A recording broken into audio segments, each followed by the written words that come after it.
And today we have the honor to be hosting people that have a very large expertise and knowledge.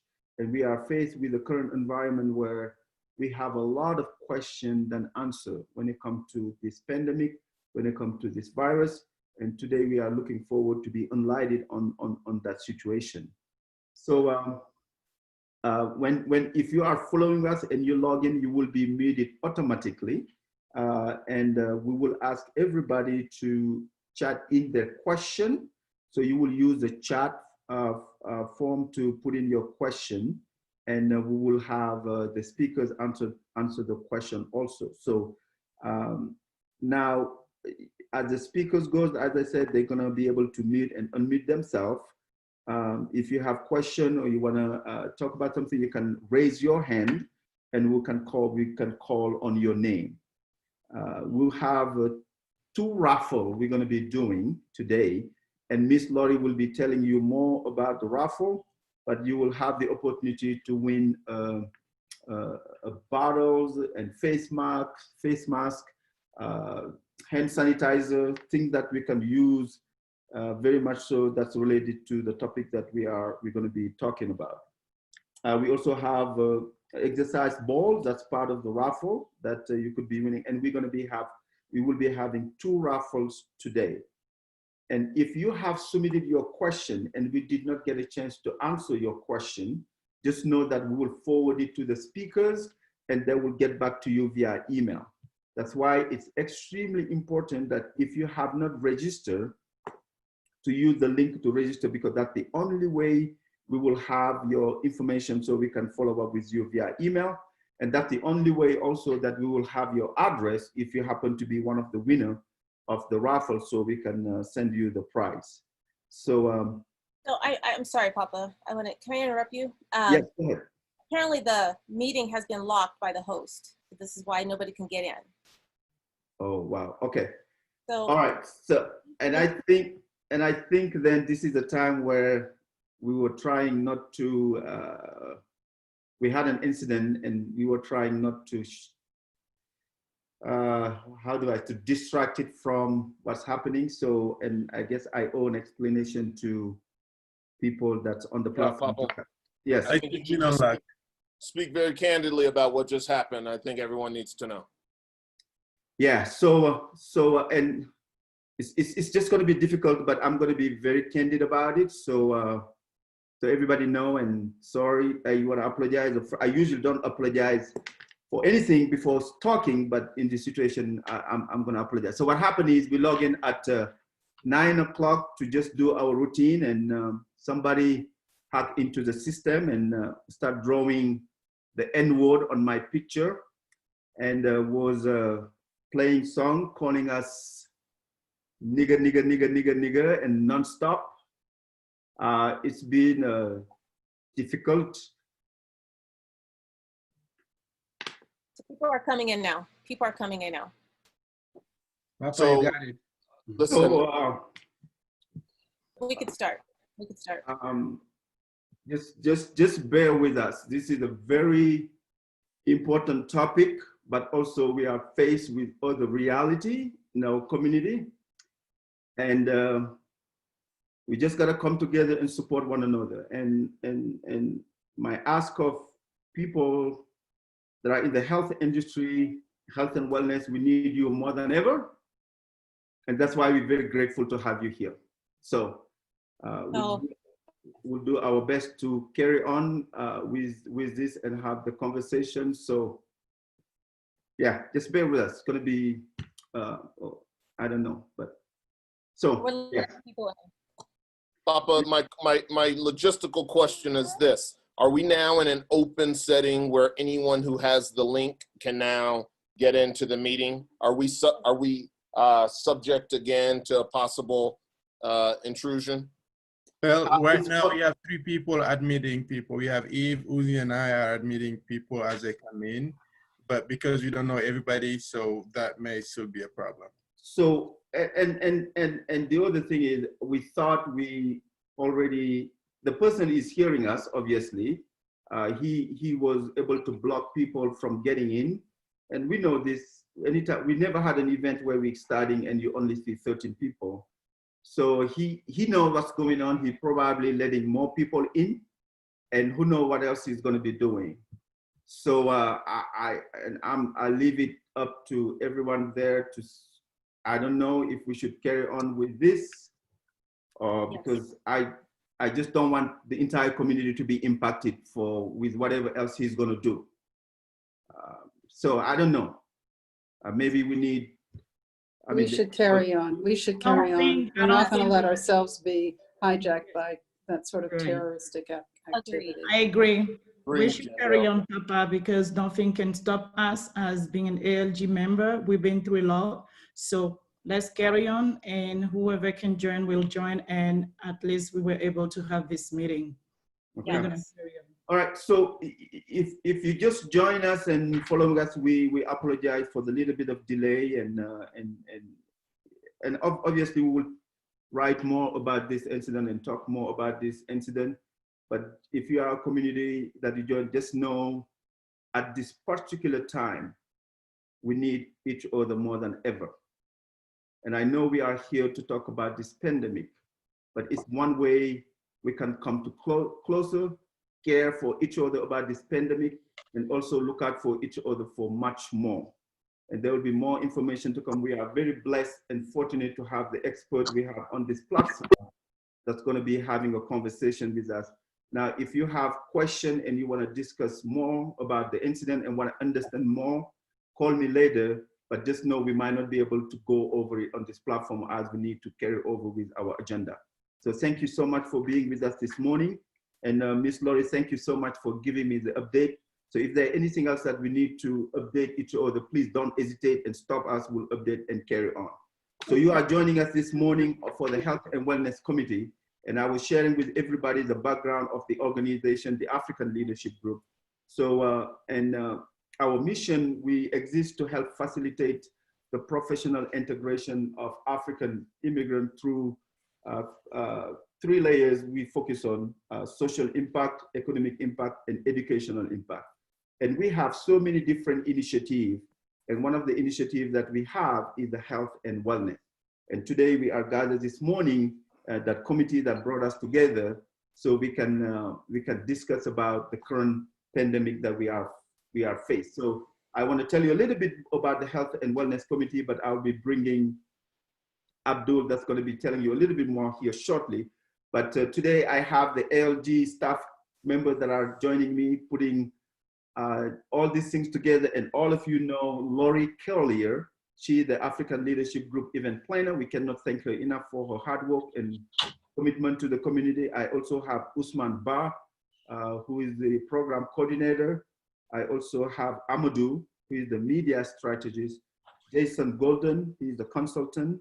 And we have our newest member of the team, Eve, that's joining us as an intern. And we also have Miriam as an intern as well. So those are the ALG staff members, but I would like to take this time also to introduce you to the chair of the Health and Wellness Committee. And he's the board of director, but also a big brother that has a big heart for the community. And Abdul has been involved with the organization for many, many years. Abdul, just know we are very grateful for your involvement and your care and all the work that you do in the community. So I'll turn it over to you so you can introduce yourself and introduce the member of your committee as well. Thank you very much, Papa. We really appreciate that. My name is Reverend Abdul Pesima. I'm the chairperson for the Health and Wellness Committee. I'm the PRN chaplain at UC Health and Children's Hospitals. Recently, I also serve as chaplain at Elevation Hospice, a family-oriented hospice agency serving the Denver Metro. I'm a host home provider with community support services, serving people with developmental and intellectual disabilities. The Health and Wellness Initiative was started about 4 years ago, and already we've had the opportunity of serving our communities by organizing a health fair in collaboration with 9 Health organizations. We have organized several educational seminars to educate people on health issues such as diabetes, high blood pressure, and so on. We also had the opportunity of having some flu shot, a flu shot drive, where we had batches of flu shot donated to us, and qualified people were able to gave the community a flu shot. This is our first event actually for this year. And we were also planning to have in the fall and October a 9 health fair, but because of this terrible disease, this terrible virus actually that has struck us, everything is now on hold. I want to thank all of you for joining us for this educational forum, and we pray that we'll be able to heed the instructions and advice that will be given by these awesome professionals today, and that we'll be able to save lives. Pascal, can you take it on, please? Introduce yourself and what you do.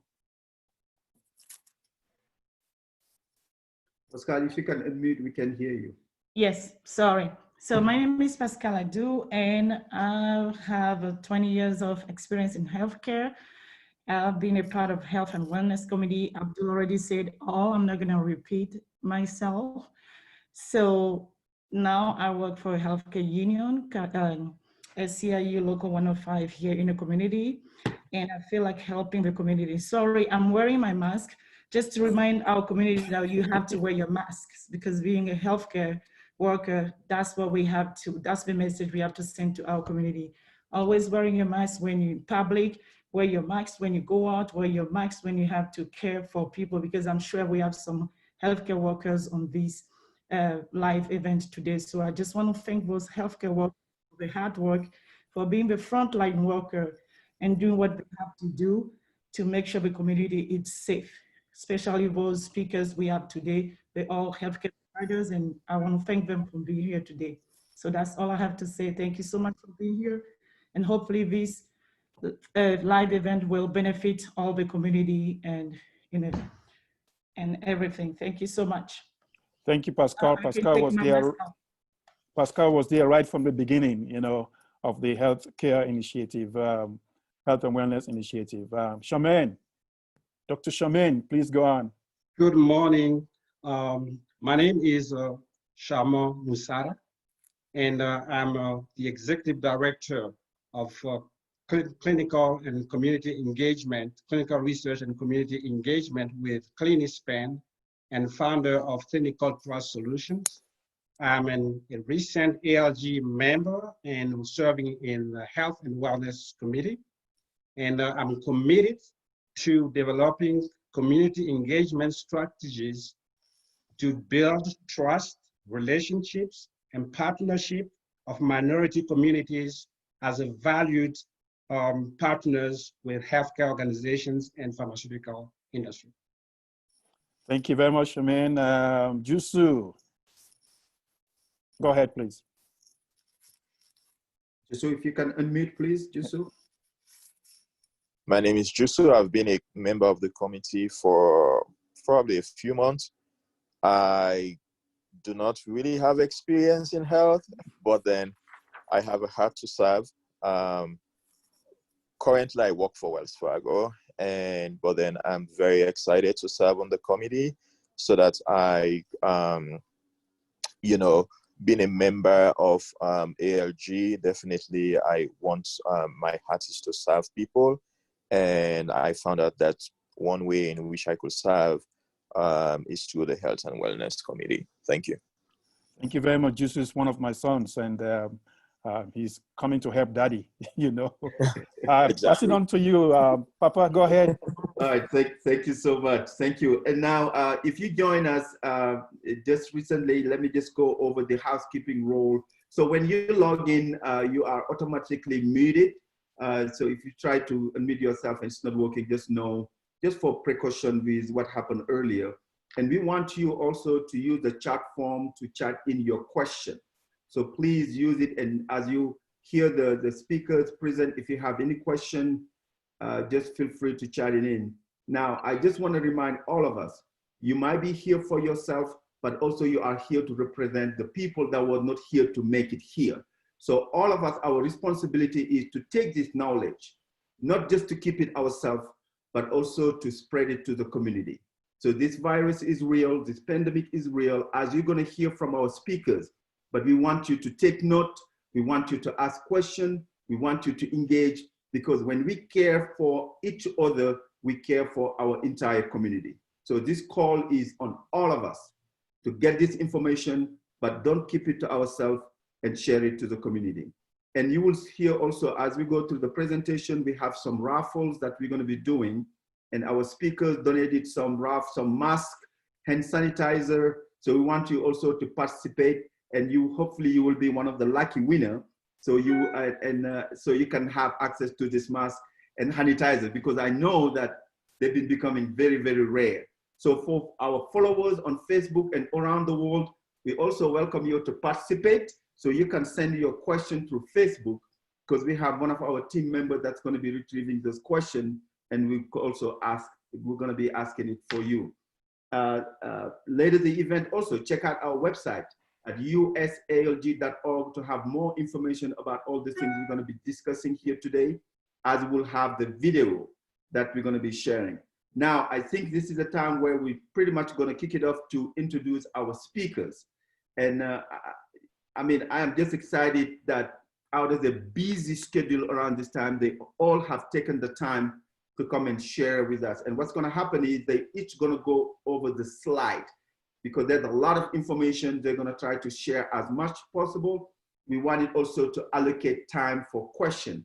So after each speaker, we'll have 5 minutes where people will ask questions. Please chat in your question.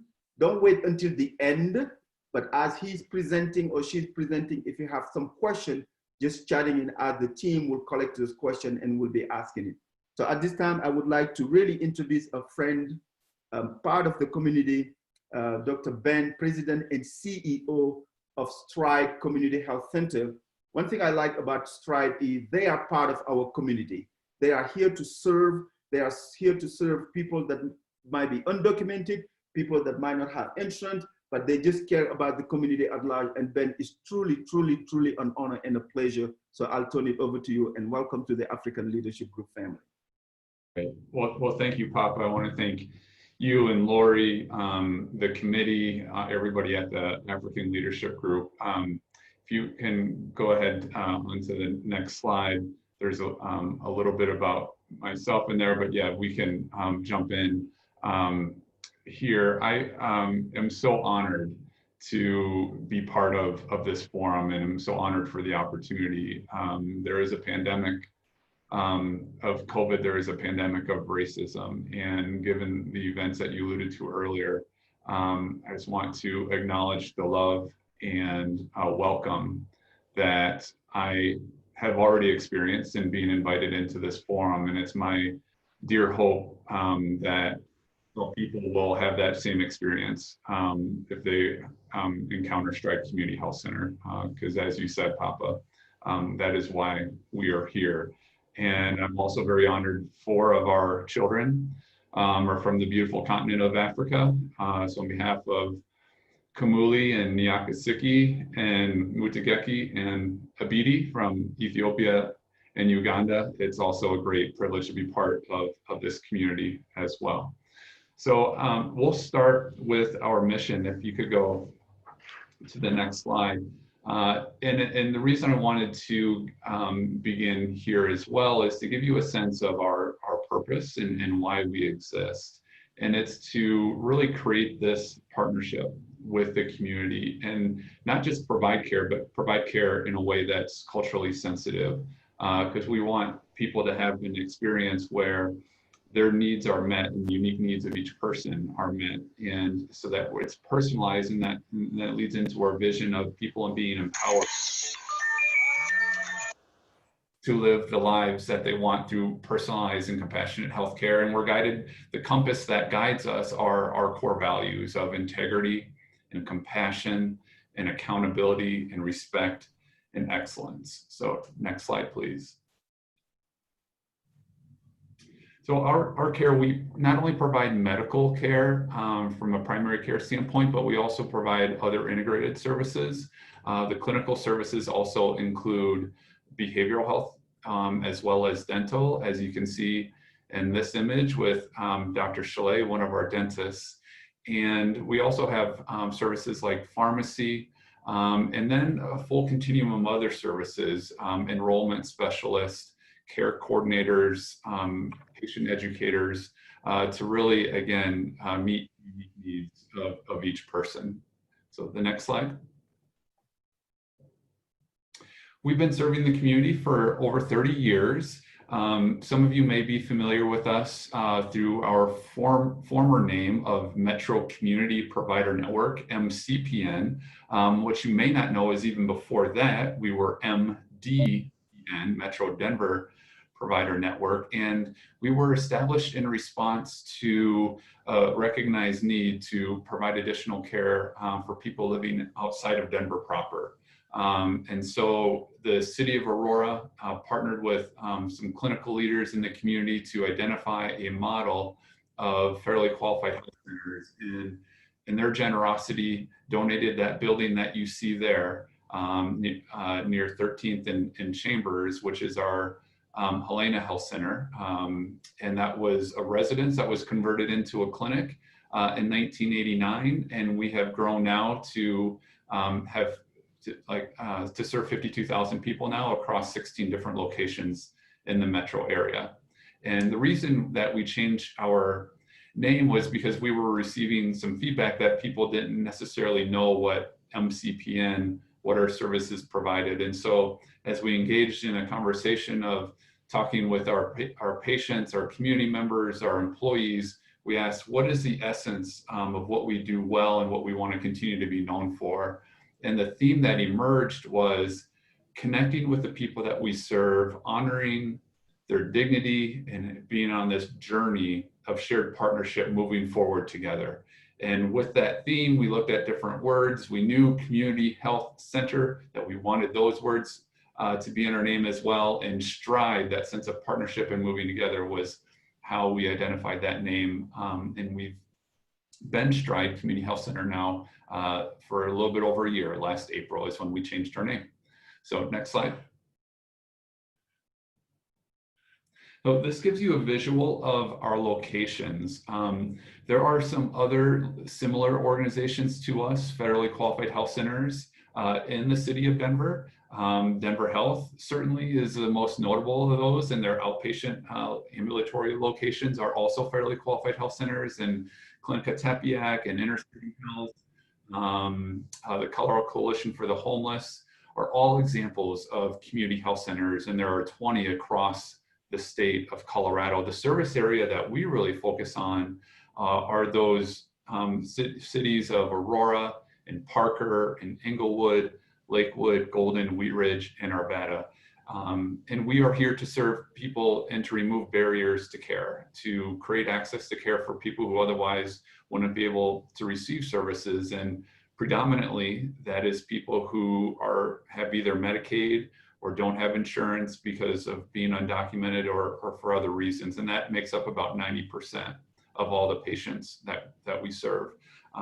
Language translation is a very important service of ours as well, because the patients we serve speak in more than 100 different languages. And so we use translation services so that people can hear and receive care in language that they can understand. And we also, as Colorado welcomes new refugees into the community, depending on the year, but it would be between 60 to 70% of those are initially medically screened at one of our health center locations. We're all aware federal policy is a problem right now in the current administration, and but we still, in terms of a percentage, although the total numbers have gone down, that percentage remains pretty high. The next slide. So I'm going to spend the next 4 slides talking briefly about our 4, what we refer to as the core domains of our strategic plan. So you get a sense of the purpose and strategy by which we're going about serving the community. And it starts with accessible services and doing what we can to make sure that patients have that experience of welcome, that our patients know that they're not only being cared for, but they're cared about, and their dignity is being honored. We also try to make care as convenient as possible. We have different convenient care locations, 2 in Aurora and 1 in Wheat Ridge, for individuals to come on a first come, first serve basis. So the next slide. And Thriving Lives, on our website, we have a section called Community Impact Stories. And within that is also because the stories and the connections that we're able to make with individuals and families and neighborhoods are so profound, and they are stories that we want to be told to the broader population. And so we capture those, and it's really about partnering with individuals so that there are thriving lives, and that we're not just treating causes, but also the symptoms. Because when we think about what we refer to as social determinants of health, we focus on excellent quality care in the exam room. However, we know if we don't also look at food insecurity, housing, environment, transportation, all those other elements, what we do in the exam room is highly compromised. And so we are very focused on the full spectrum of meeting people where they're at so that their health needs are met. Next slide. And then best work. Sometimes people refer to us as a safety net clinic, which we are, but that doesn't mean we have any less of a standard in terms of quality and excellence in what we do. And we are moving toward doing deeper analysis around how we can eliminate disparities of care through business intelligence and data analytics. One of the things that we try to do is really create a sense of community among our organization as well, so that our employees are, we have about 480 employees, that they all experience being active owners of the organization rather than passive participants. And we're always focused on improving and innovating as well. So next slide. Community voice, it's that partnership with patients. We are led by a board. The majority of our board are patients of ours. We also have a patient advisory council, and we often will round with our patients to really make sure that we're not providing the services we think people need, but we're providing the services that people are asking for, and that real sense of partnerships. And it's such an honor to be, with people who are so esteemed as Dr. Richardson and Dr. Alan Davis, and because it really is that broader partnership and working together as a community, whether we be federally qualified health center or hospitals or anywhere along that continuum. It's really trying to create a health neighborhood that's focused around the patient. So next slide. So I'm going to transition as I close over these last few slides and speaking more specifically to what we've done regarding COVID. And one of the key priority for us, and I appreciate the comment earlier, around the importance of wearing masks, is safety has been the key priority.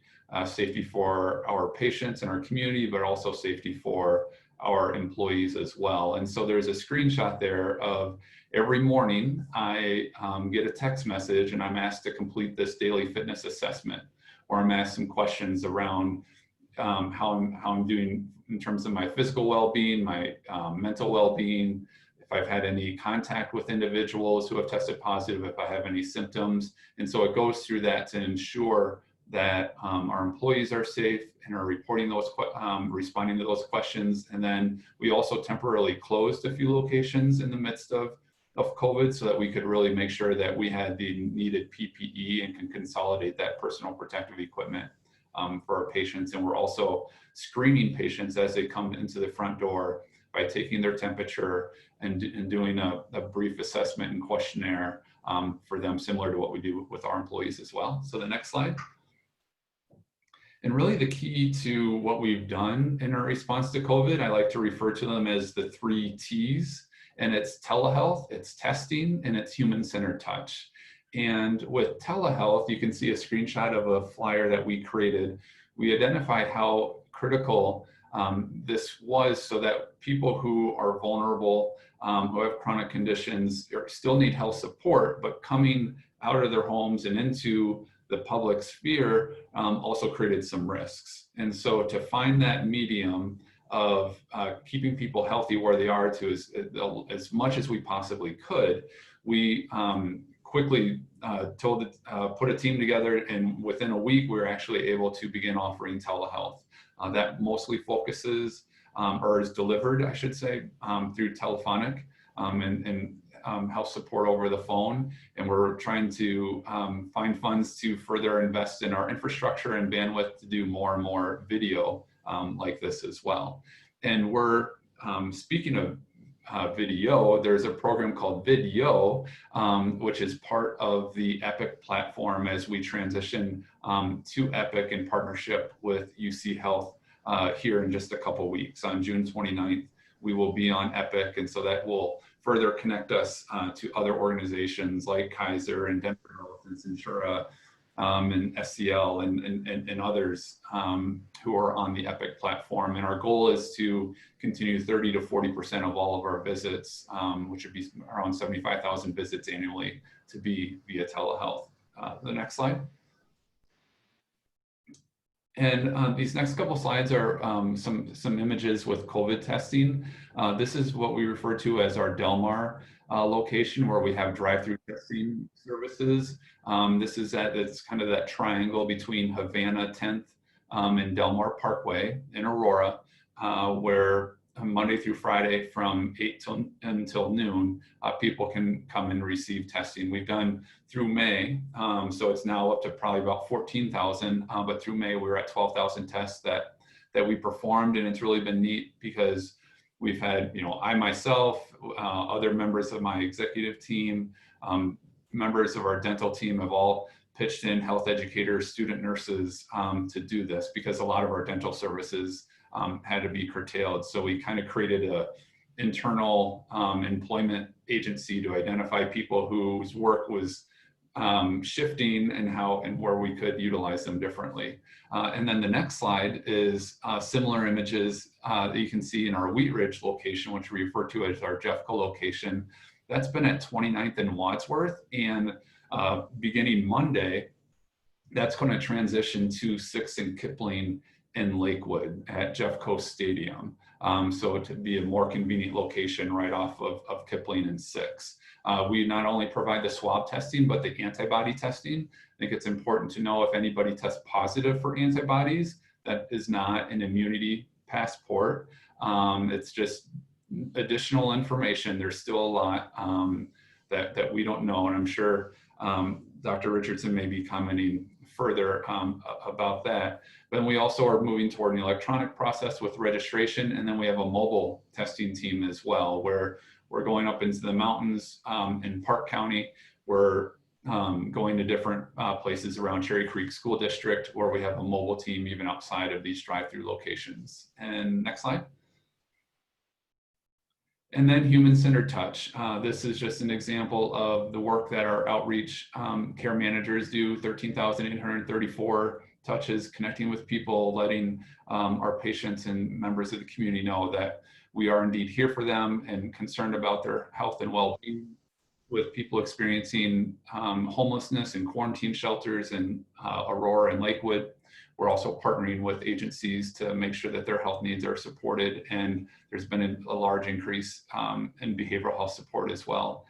And so I think that is about wraps it up. Yes, you have my email there. I'll look forward to responding to questions now if there are any others. Thank you, Ben. Thank you. Please email me directly. I'm particularly interested if you yourself or family members are. Sure. I'm sorry. Go ahead, Ben. Go ahead, please. Oh, I'm sorry. Yeah, I was just going to say, please feel free to email me, especially if we can do anything to create an environment that is more welcoming, more culturally sensitive, because it is our honor to serve this community, especially those who have so many barriers and where health disparities are so acute. Thank you, Ben, for a great presentation. We definitely do have quite a few questions for you. We're going to go over some of them, but definitely others we're going to have to email it to you. But I want to start by a comment that somebody sent in to say, thank you, MCPN Stride. You have provided care to my family since 2008. You are the only health care I can afford. Kudos. So I just want to start by a comment like that to let you know that the community really appreciate the support. So I have a couple of questions. The first one is, do you have to call in advance for COVID tests at the Delmar location, and is the test free? Yes, thank you for that question. From 8 to 12, there's no appointment necessary, so you do not need to call in advance. And right now, we're not collecting any payment. If a person does have insurance, we are billing insurance. If a person does not have insurance, we are working through the federal agency Health Resources and Services Administration as one of the packages of one of the stimulus packages that was released.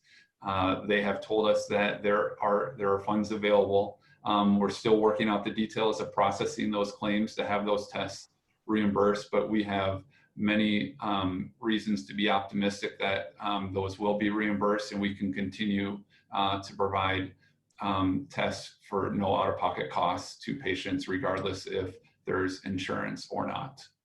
Okay. So thank you. Another question, this person is asking, are your programs staying right now because of the pandemic, and do you still have capacity to serve more families? Yes, we absolutely do. Now, in the next, I will say in this time period now, as we transition and go live with Epic, the new electronic health record that we'll have, access might be a little bit more challenging until probably the end of July. But we're continuing to recruit and bring on providers so that we can grow and serve the community.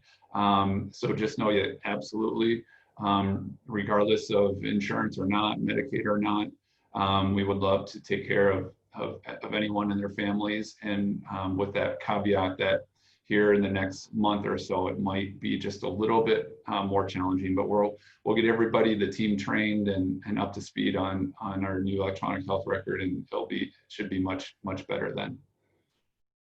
And there's a lot of questions here. Is it possible to have care if you don't have health insurance? Absolutely, yeah. And roughly 35 to 40% of our patients don't have health insurance. And so what we do in those instances is we will, there's a sliding fee scale that we utilize, and we'll look at the size of a person's household and what income they may have. And then we'll look at an affordable price, whether that might be a copay of $15 or, depending on what percent of the federal poverty level, to $40. So what we try to do is work to, again, as the other person commented, to make sure that the care is accessible and affordable. Yeah, thanks. And another question here, just a good one. I have seen some healthcare worker use the face shield without the mask. How safe is this system? Yes, well, I myself am not a clinician. What I will say though is if there's anybody who's interacting with anybody for a prolonged period of time within 6 feet, regardless of bare minimum of a mask, because a face shield without a mask doesn't have a whole lot of value. The face shield is more, I would say, for the eyes, and the mask is for the nose and mouth. So both are very important. So I hope that wasn't one of our staff that only had a face shield on, because both are really important. Yeah, thank you. And I have another question here, and maybe later also Dr. Davis, Alan Davis, and Dr. Richardson can chime in. I am in home child care provider. My family started social distancing since March 12th. As of June 12, yesterday, my family are still afraid to venture back into school, even though the society is slowly opening up with lifting of SIP for Colorado. One parent told me that as healthcare worker, the information that they are receiving is different from what the public receive, and they're not coming back to school for a long time. Can you please clarify this statement? It's just kind of a different statement what the community is getting as information, saying like things are easing up, but the healthcare worker is saying it's not happening for a long time. And please, Dr. Richardson and Dr. Alan Davis, feel free to chime in here. But Ben, what do you have to say about the statement? Yeah, I'll just comment briefly, because I would really defer to the expertise of Dr. Richardson, Dr. Alan Davis, but that I think it's so important that as things do begin to open up, that we don't become lackadaisical or lax in how important keeping physically distanced and wearing masks and washing hands, all of that is extremely important regardless of how open the businesses, the schools, and the economy gets. And Dr. Richardson, do you want to chime in? Yes, I would say, and that's great, what Ben said, is that schools are opening across the world and they're practicing wearing masks, the social distancing, and encouraging the kids to wash their hands a lot.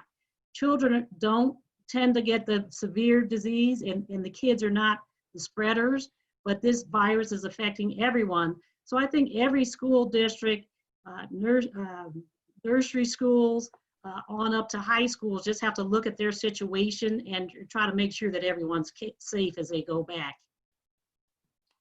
Thank you, thank you. And Sharma, as the healthcare worker representing the community, what question do you have for Ben on behalf of the entire community? If you can unmute Sharma. Ben, thank you so much for your presentation, and your organization was carefully selected for several reasons. And you mentioned your, as part of your mission is partnership and also community voice. I have one of the questions, or two questions that I received from the community is, one, in your position, having a healthcare executive, what does the African community and ALG as an organization need to know to encourage, engage, and empower the members to have access to healthcare and also opportunities in clinical research via STRIDE? Mm-hmm. Yeah, so am I here? The question is how to best engage? Yes, we the member, what can you tell we the community, as a community, as an organization, what would be the best way for us to engage with STRIDE? Yes, well, and that's why I really wanted to provide my email address, and I look forward to our conversation on Monday as well, and really to keep the conversation open. And I really hope that you experience us as really eager to learn, because we want to serve the community with a high level of humility, so that as you provide feedback, whether that be emailing me directly or working through this structure. But I think I really appreciate what was said earlier, that this being a beginning of a conversation and a partnership. So I'm very much looking forward to that engagement, that I think once we establish that trust and that relationship with one another, it will become very natural for all of us. Thank you so much, Ben. Thank you. Then he has, the second question is, knowing the distrust and the suspicion that people from minority communities have for the healthcare system, what do healthcare organizations need to do to build that trust and partnership with the African immigrant community to help them better understand the health need and challenges that these communities face? Mm-hmm. Yeah, I think trust is built on shared understanding and being in relationship with one another and having transparency. And that's why I'm continuing to work on the data analytics and business intelligence so that we can more deeply understand the health disparities that exist within our own system. If there are outcomes based on a person's race or social economic standing or any other factor, we need to understand that, identify it, and be transparent in sharing it, so that we open up the door for the conversation, for those partnerships that we can work together to change it and to address it. Thank you so much, Ben, and thank you so much, Sharma. Yes, Ben, you can definitely count on the African Leadership Group to be a partner to serve our community, and thank you so much for such a valuable information, and we look forward to a long-lasting relationship, because if there's any time that we need that, that's the time that we are currently in. So thank you so much for the great contribution. Now, this is the time where we are doing our first raffle, and you get ready, and hope you all have fast fingers here. And I'm going to turn it over to Miss Lori. She will tell you, first of all, what we have in the raffle and how the raffle is going to work. So all I can ask you is open your chat and be ready to send in whatever you need to send it in. And good luck to everyone. Miss Lori. Thank you, Papa. And thank you, Ben, for that valuable information and the community questions.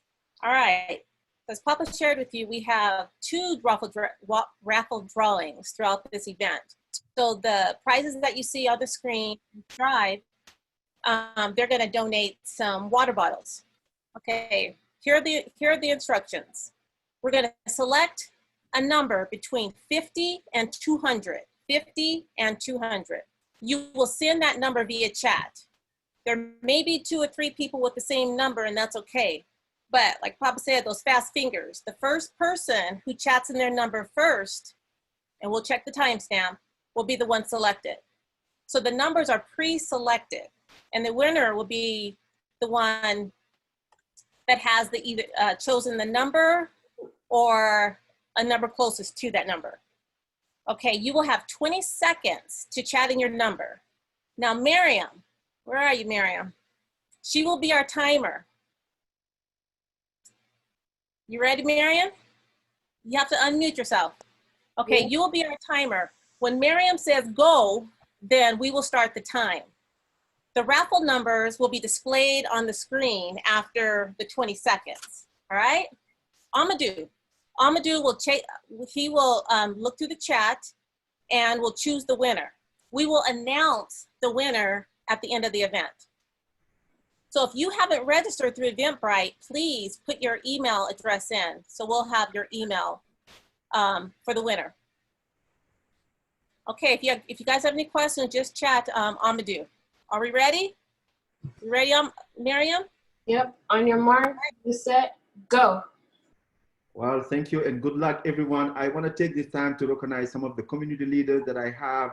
Dr. Malcolm, thank you so much for joining us. It's a pleasure to see you. I know Dr. Vanessa Warner is with Concord Medical School, a longtime partner. Thank you for joining us also. So I see Alassane Ba. Thank you, Alassane, for being on the call. Stop, the time is up. All right. So, and Miss Lori gonna show up. Miss Lori, go ahead. All right, here's the winner. Uh-oh, 150, pick 150, please. 150, 150, come on now. Come on, Miss Lori, what is this? 125, oh my. All right. The winner is 125. So Miriam, the next one, give us 5 seconds left. 5, 4, 3, 2, 1, time, all right? Okay. Well, I clearly did not win that one. So I'll be ready for the next one. So hopefully everybody got it fair, but I think I am the winner. That's tricking the system right there. You cannot be in charge of the poll and announce yourself as the winner. What kind of system is that? Thank you. All right, thank you all for playing and participating. Hopefully you enjoy it. And we have another raffle. But also, I want to take this time before I introduce our next speaker to really thank all of you for being on this call. And if we're gonna improve and get better as a community, every single one of us have the role to play. As little as picking up the phone and calling somebody to say, don't forget to wear your mask. Don't forget to use your hand sanitizer. Don't forget to wash your hands. We can all be an advisor to our next thing. So thank you so much for participating. It's a pleasure to have you. Now, we have also another friend of the community, and I have a story I want to share about Dr. Richardson. I remember meeting her at a barber shop. So here I'm sitting at the barber shop trying to get my haircut, and here's this amazing lady, very welcoming, just come to me and trying to get my blood pressure. As a typical African, you could imagine my reaction. What do you need my blood pressure for? So, and she remembered that, and she is a true servant of the community. So Dr. Richardson, we want to welcome you, and it's truly an honor to have you. Thank you, and the floor is yours. Thank you. All righty, thank you. Next slide, Lori. And you can skip over that, yes. So thank you all for joining us this morning. I think it's really a testament to the organization to have people come out on a Saturday morning and the sun is shining brightly. So We really appreciate you coming out. And part of what my job today is to tell you a little bit about COVID-19 or coronavirus disease 2019.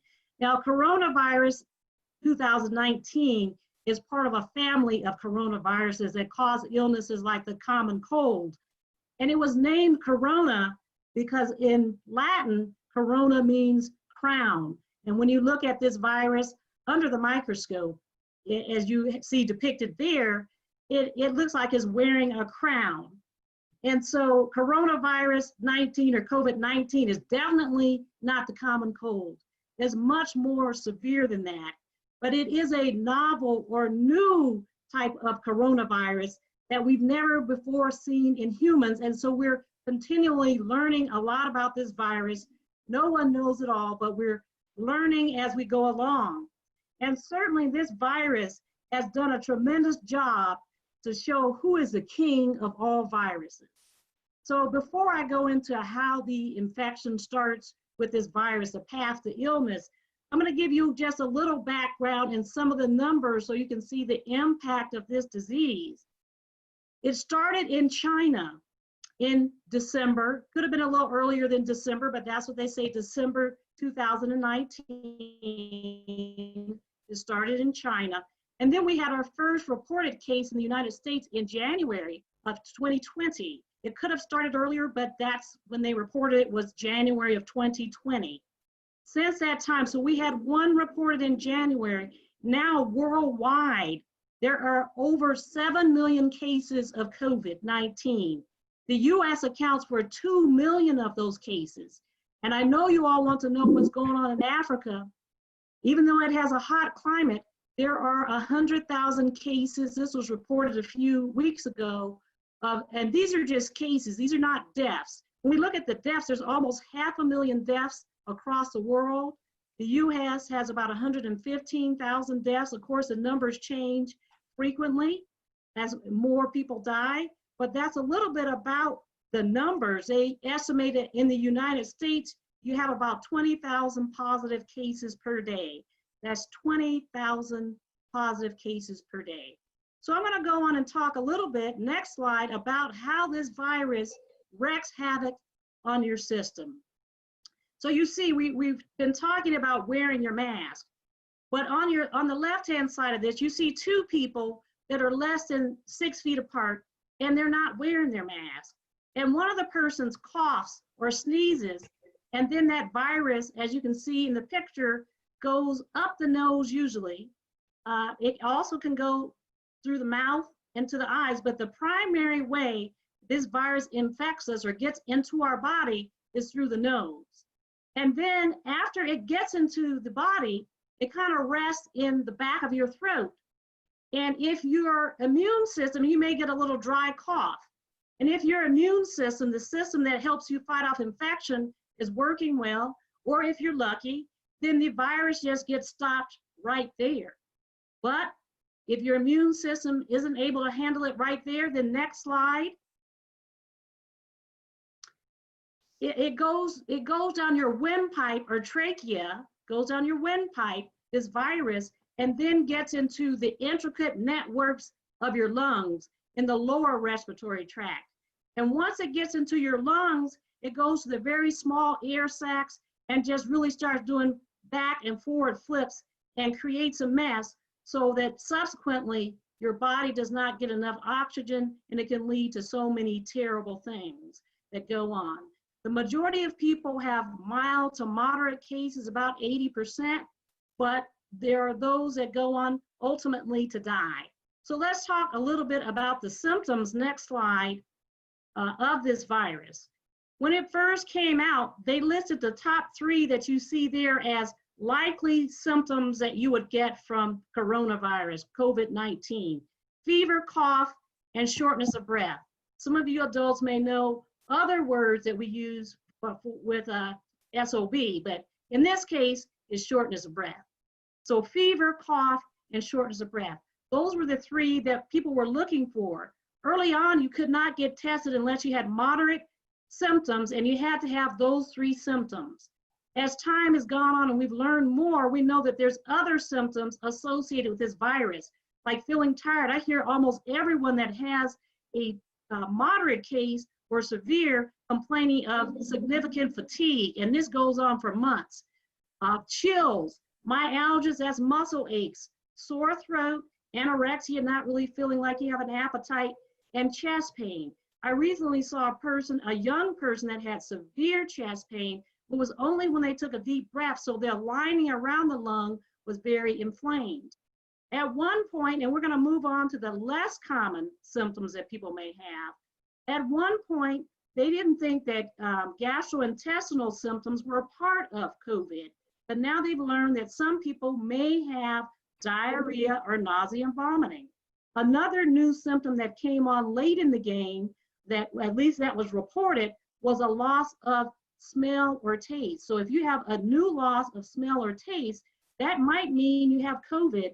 They've said with that particular symptom, usually people have mild disease if you happen to develop that. And one thing that's more particular to young people are what they call the COVID toes. And so you get a purplish rash on the toes. And usually these young people are not sick, they just have this purplish rash on their toes. And one thing that I forgot to put on here was conjunctivitis or red eye.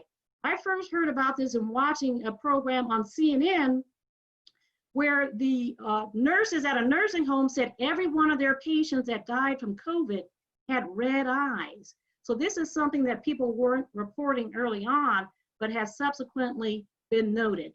So I want to move on to the next slide, Lori. Thank you so much, my assistant there. And you see all these people here. This could be any of us. You see there's people of ages. There's even a young person there, so that's great. We have people of every race, ethnicity. On this slide, none of them have masks. This is before COVID hit. So none of them have masks, but these are what we call asymptomatic people. People that have the infection, but have no symptom. They estimate that about 35% of people in the US may have COVID, but have no symptoms. I've seen numbers as high as 50%. But let's just go with the 35%. And I want to emphasize with this that you can't tell by looking. You can't look at me. You can't look at Papa. You can't look at Lori and say she does or does not have disease. You can't tell by looking or listening. You may say, well, I heard people cough, or maybe I might hear a raspiness in their voice or their, sound wheezing. You don't always hear anything. Asymptomatic, but know that sometimes people can, if someone subsequently becomes infected, they may spread the virus 2 days before they develop symptoms. And when one person is infected, unlike the flu, if someone has a flu, they usually just infect one more person. But with COVID, you infect 2 to 3 more people. Then those 2 to 3 more people infect 2 to 3 more people. And before you know it, you've got 7 million people that are infected. So I'm going to move on to the next slide. Lori, help me with the time if I'm going over too much, because y'all see I get excited. You're when fine, I'm talking to people, I'm going to have to go off script for a minute. When I'm talking to people, I get so excited because I want everybody to know this stuff. There's no one that could know it all. And like Papa, you guys are great, have said, make sure that you don't just keep it within yourself. Spread this out in the community. A lot is going on, but this is one of the major things. We have 2 viruses here in the US. We've got this COVID-19 virus, and we have the racism virus, which Dr. Alan Davis will talk a lot more about that. And if you have questions, I'm happy because I've been writing about this stuff. But let's move on to what's about my last slide. No, go back one more, Lori. I got to talk about this one. What increases the risk? I want to start out by saying that this virus does not discriminate. It doesn't care whether you're a man or woman, what your sexual orientation is, what your politics are, what your religion is, your race, your ethnicity, country of origin. It does not care. You have lungs, you're breathing, it can impact you. But we do know that there are some groups of people that are more impacted. And number 1 on my list, because y'all know who I am, are the people of color. And African American / Black, and we have to combine it like that because they don't disaggregate whether you're, directly from Africa or you were brought here involuntarily. They don't distinguish that. But African Americans die more from COVID-19. Also, our other brown people, Latinx and American Indian, also are at greater risk. Older people, now in China, they said 60 and above, but in the US, they pushed it up to 65 and above are more at risk. So we have more cases among the older populations, but the youngest I've heard about was a 6-month-old baby. So it can affect any group, children, teenagers, etc. Among the children, teenagers tend to get impacted more. And when we look at chronic diseases, diabetes, hypertension, obesity, asthma, chronic obstructive pulmonary disease, heart disease, we know that Blacks are at the top of every list when it comes to disparities in these chronic diseases. And these are just the diseases that lead to or can increase your risk of being affected or infected by COVID. We know that asthma, even without COVID, Blacks die more than others with asthma. How do we get asthma? As children, exposure to tobacco smoke, to environmental toxins in our neighborhoods. And immunocompromised, that means your immune system, the systems is there to help you fight off infection. It is not working well. And that's in cancers, especially when you're treated with chemotherapeutic agents. And there's diseases like lupus and rheumatoid arthritis where your body attacks itself and you're on medications that can further suppress your immune system. And let's not forget about the social determinants of health. Ben mentioned that STRIDE is a great organization. They're interested in not just looking at you as a disease state, they're interested in your social determinants of health. So poverty, and that's kind of tied into race and ethnicity. Poverty, greater rates of poverty among our people of color. Being in communities that are not healthy, not having healthy food in your grocery stores, that's food deserts, not having enough grocery stores, and close-knit housing. You look at New York City, where in a square mile you got millions of people. Is it a wonder that New York is carrying the torch for the number of COVID-19 infections in the United States? And I think, I'm almost out of breath because I've gotten so excited, but that was my last slide. I just want to say thank you for listening to what I had to say. And I think I'm going to go on with some questions. Yes, yes. You definitely have a lot of questions, Dr. Richardson, coming in, and thank you so much. And we can definitely feel your passion and your care for the community. We are so blessed to have you here this morning. And I'll dive deep into some of these questions that I see here coming into the chat. And I have questions also that I want to ask myself. So the first question that somebody is asking is, how long does the virus stay on surface? Because we have heard a lot of things about it, but what can you really help us understand? How long can it stay on surface? And that's a very important question. What they feel right now is that COVID from surfaces is really not the major way that people are getting it, but they have looked at how long does it stay on various surfaces. For instance, cardboard, it stays on about 24 hours. Stainless steel and others may be like 2 or 3 days. They feel like besides cardboard and paper towels, it would be less than 24 hours, but things that are more hard, like metal and things like that, it can stay on there for 2 or 3 days. What they don't know is how long is it viable to infect people. It may stay on those surfaces, but does it really infect people? So again, we said it's a novel virus. They're still working those things out. But the main thing is not really necessary to worry about those surfaces. You want to clean everything like they're saying. But the main transmission is person to person, close proximity, not wearing a mask, bare face. Good question. Thank you. And I have another one, and I can definitely relate to this question. Social distancing is very important in overcoming the virus. What is your advice for a typical African family where a lot of them reside in a small space with regard to social distancing? And this is just a question that comes up when we're talking about our communities of color. And the 6 foot, and actually, let me just roll back a minute.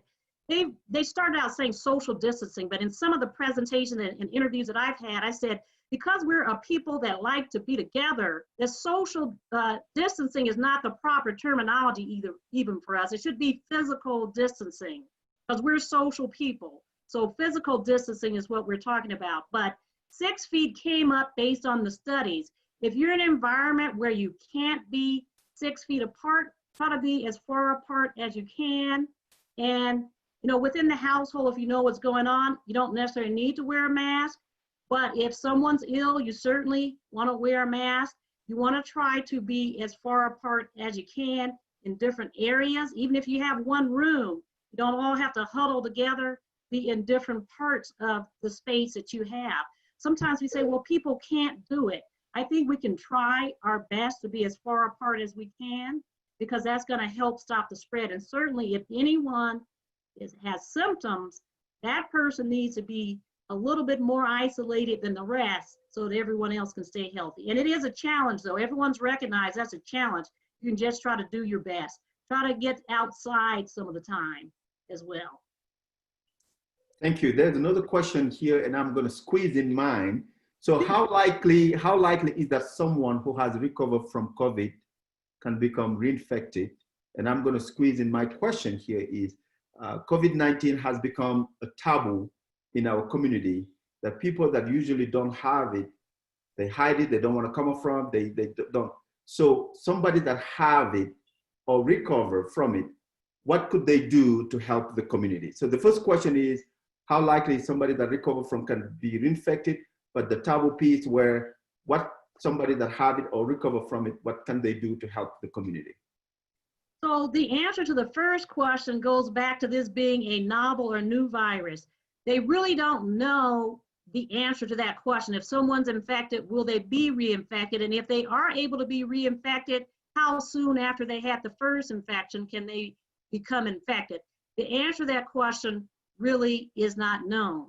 Now, you talk about the stigma. This is something that I've seen reported out there, that people don't report that they've had COVID or that they've been sick because we have stigmas in our communities about so many things. This is a time where we cannot afford to have people not say what's going on because everyone's life could be dependent on this. This is a virus that's spread, is transmitted through contact. And so we need to start addressing this with people, to openly discuss it. I'll give you an example, and I don't think I'm violating anything, but there was a man in our community who was a minister. He was extremely ill. And when he got out of the hospital, people celebrated. Everyone was there. They had him on Facebook several times. We have to show that this is a norm. You're not a bad person because you get COVID. That's something that just happened. We have to start celebrating and say, hey, it's important to know because it's spread from person to person. And we just have to start working on it. Any of our stigmas that we have, like around mental health, some of the other stigmas we have, we just have to start addressing it up front. We can't put it in the closet and say, well, no, we don't talk about that. Because with this one, if you're silent, people can die. So we just have to start working on it slowly. It's not going to happen overnight, but we just carry these things. It's just our existence in the world is about stigma. And so we have to be the ones to take the mantle and start breaking that stigma down. I would say it that way. I don't know if Dr. Alan Davis has a way to address that as well, but that's what I would say about it. It's a big challenge, but I think what you guys are doing here, even talking about it at this forum, that's a way to start breaking down those barriers and the stigmatization that occurs with a disease like this. You think about HIV, and some people kind of put it in the same category of people being stigmatized. And we know kind of the differences between those two viruses, but there's still stigma associated with both of them. Thank you. So we have questions coming in. So how cautious should we be about our groceries? And I think that's a good question. We all go to the grocery and spending a lot of time at home, but how cautious should we be? But and also what would be the proper protocol, when what we buy, how do we go with before we cook it and things like that? And the grocery store one is one that I follow very closely because everybody needs groceries because we need to eat.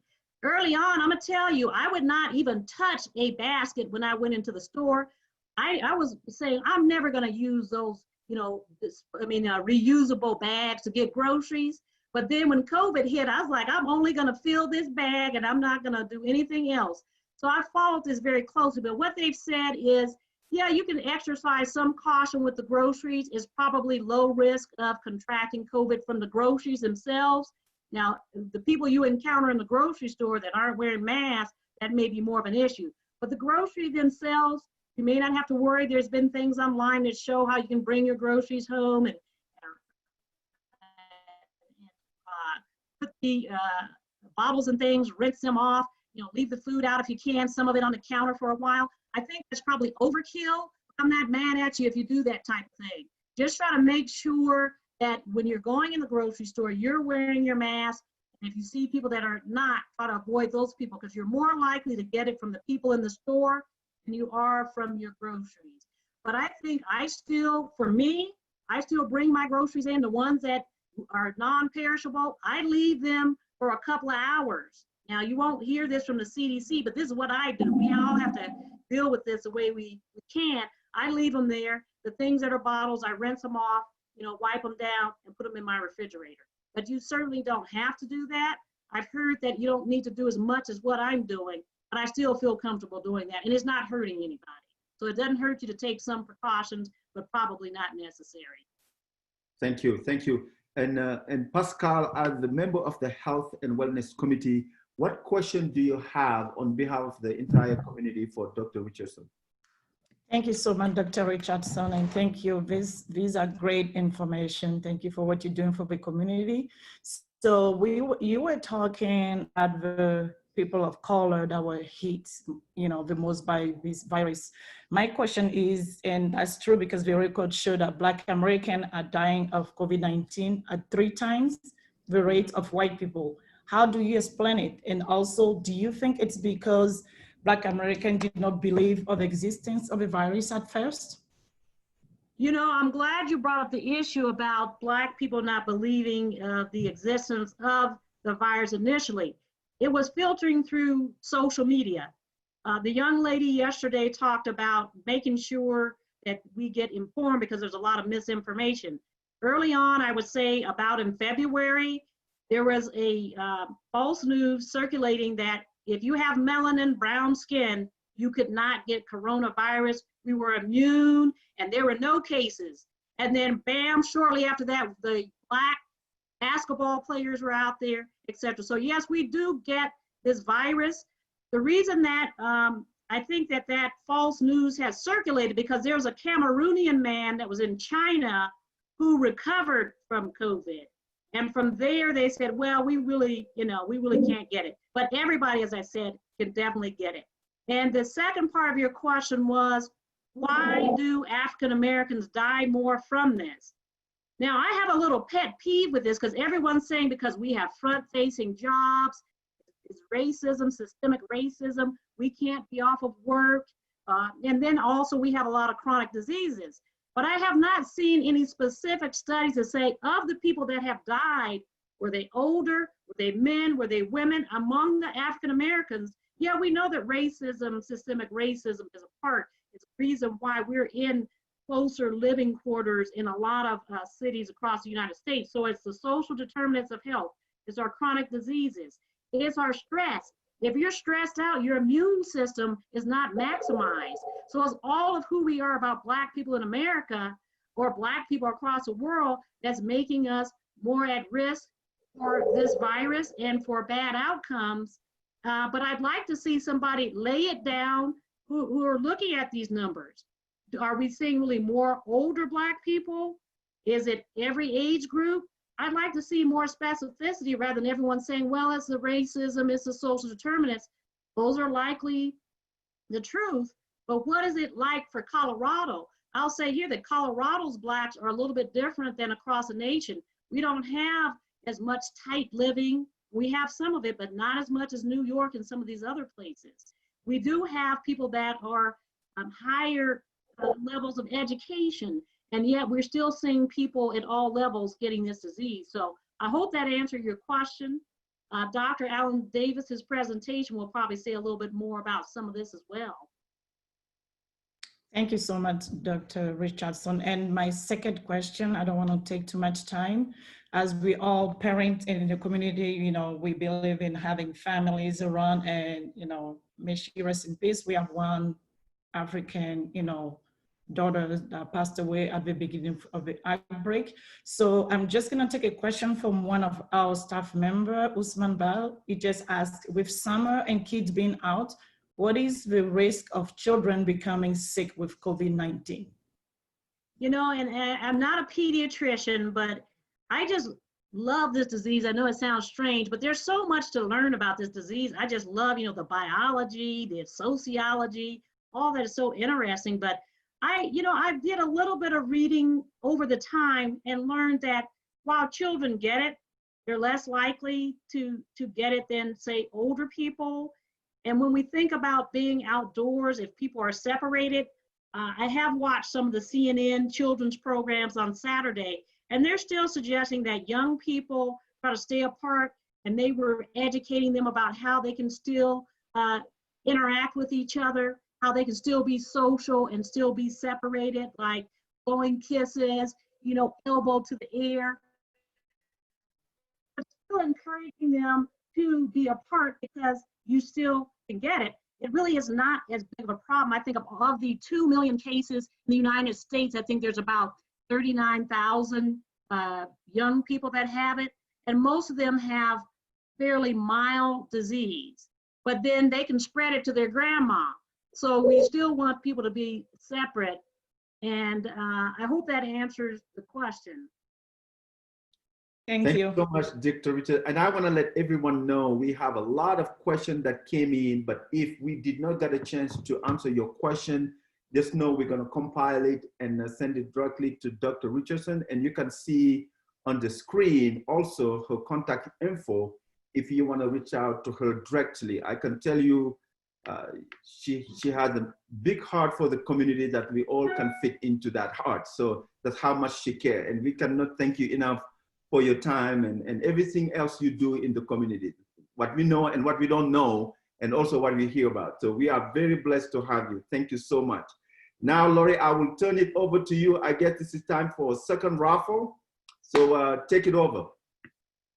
Yes, thank you. Second raffle and last raffle. Thank you, Dr. Terry Richardson. Great information. Love your energy, your passion, and I always love your laugh. All right. Select a number. Come on, guys. Select a number between 50 and 200. Chat in your questions when Miriam says go. Remember, the winner will be announced at the end of the event. You have 20 seconds to chat in your number. Miriam, the floor is yours. Get set, go.